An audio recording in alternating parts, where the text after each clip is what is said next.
میں ایک جگہ گیا، میرے بیٹے کہنے لگے وہ مسجد میں لے چلیں ہمیں. مسجد کے نیچے قرآن پاک تھوڑا سا اٹھا ہوا تھا، ایک کے اوپر دوسرا.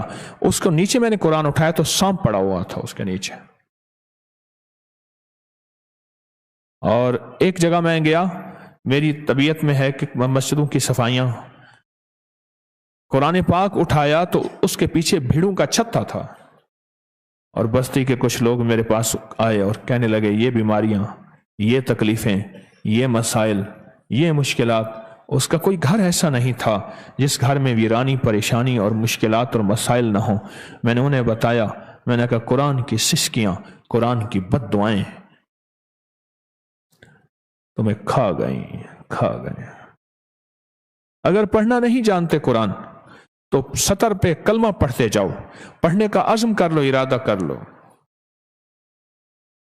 میری آپ سے درخواست ہے، اللہ پاک نے موقع دیا. کیا دیا؟ اللہ پاک نے موقع دیا.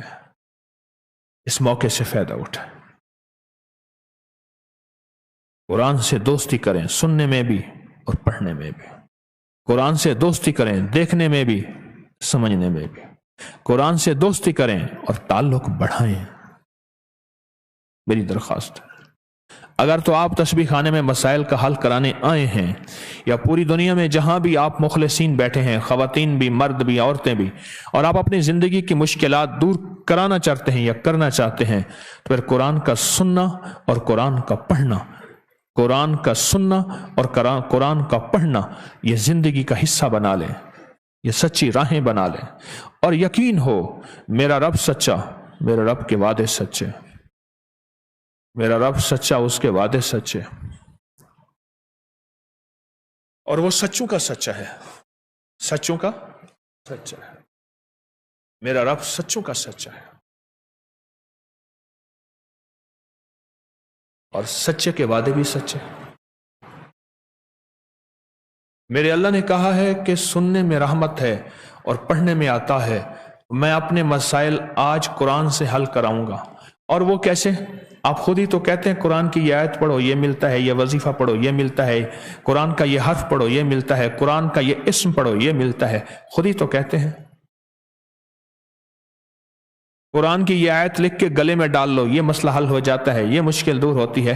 سوچو یہ قرآن کے ایک حرف، ایک لفظ، ایک آیت کا کمال ہے جو پورے قرآن پہ محبت، پورے قرآن سے شفقت، پورے قرآن کی عنایت اور عطا پہ توجہ، اور اس سے حاصل کرے گا فیض. اس کو کیا ملے گا اور کتنا ملے گا؟ سوچیں تو اسے. اپنی زندگی کو آج کے بعد قرآن سے سینے سے لگائیں. گھروں سے مشکلیں ہٹ جائیں گے، ناکامیاں ختم ہو جائیں گے، الجھنیں ختم ہو جائیں گے، الجھنیں ختم ہو جائیں گے. یہاں تبرکات میں میرے پردادا کا ایک قرآن پڑا ہوا ہے. تبرکات کے کمرے میں قرآن پاک پڑھے، وہاں پردادا کا قرآن پاک پڑا ہوا ہے. 1933 میں ان کا وصال ہے. اس کے بعد دادا نے وہ قرآن پڑھا. 1960 میں ان کا وصال ہے. خواب میں آئے اور کہنے لگے ہمارا قرآن جو ہے، وہ قرآن ہمارا، وہ کہتا ہے کہ مجھے لاوارث چھوڑ کے چلے گئے. اللہ اکبر. اچھا وہ قرآن نہیں پڑھا جا رہا تھا، وہ بوسیدہ ہو گیا تھا. گھر میں قرآن پڑھا جا رہا تھا پر کوئی اور پڑھا جا رہا تھا. کہنے لگا مجھے قرآن کہتا ہے کہ مجھے لاوارث چھوڑ کے چلے گئے. اس کے بعد پھر اس کو پڑھنا شروع کیا، اور پھر خواب آیا. فرمایا کہ میں اب خوش ہوں، اور یہ قرآن قیامت کے دن اللہ کے حضور جائے گا اور سفارشی بن کے سارے نظام کو سب کی بخشش کرا دے گا. قبر میں جب سارے رکھ کے چلے جائیں گے، سارے رکھ کے چلے جائیں گے قبر میں، سارے چھوڑ جائیں گے. ایک خوبصورت جوان آئے گا، دائیں بائیں کے عذاب سے اس کو ٹلوائے گا، مصیبتیں دور کرائے گا. خوبصورت جوان ہوگا، حتیٰ کہ منکر نکیر کا سارا عذاب بلا ختم ہو جائے گی. یہ کہے گا تو کون ہے؟ کہا گا وہ قرآن ہو جو زندگی میں تو مجھے پڑھتا تھا اور سنتا تھا اور دیکھتا تھا. تو نے مجھے نہیں چھوڑا، میں تجھے نہیں چھوڑوں گا۔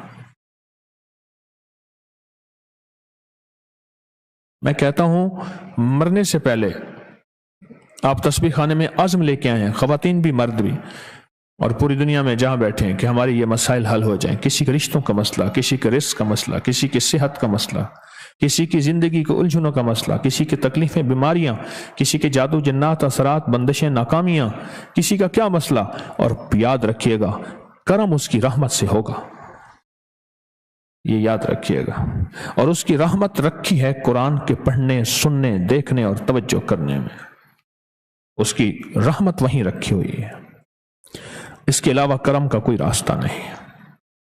اگر آپ فیصلہ کر لیں آج کہ قرآن کے ساتھ جو پہلی ہماری غیر ذمہ داری، غفلت تھی، کمی تھی، آج کے بعد اس کمی کو ہم دور کریں گے، اور اس رمضان میں اس کمی کو دور کر کے اللہ کی بارگاہ میں برکت، راحت اور رحمت کے فیصلے کروائیں گے۔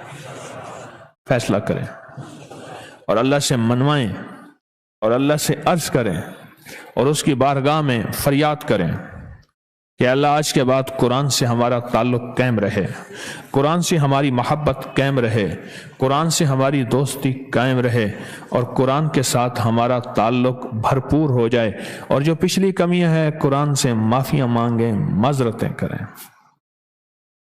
آج صبح کی بات ہے کہ صبح سورۃ یاسین پڑھی جا رہی تھی، میں نے کہا 40 بندے مل کے سورۃ یاسین پڑھ لیں، جو مانگے قبول ہوتا ہے۔ میں صبح سوچنے لگا یا اللہ کتنا مبارک مجمع ہے جس مجمع میں اتنی بار سورۃ یاسین پڑھی جاتی ہے۔ میں صبح سوچنے لگا، میں سورۃ یاسین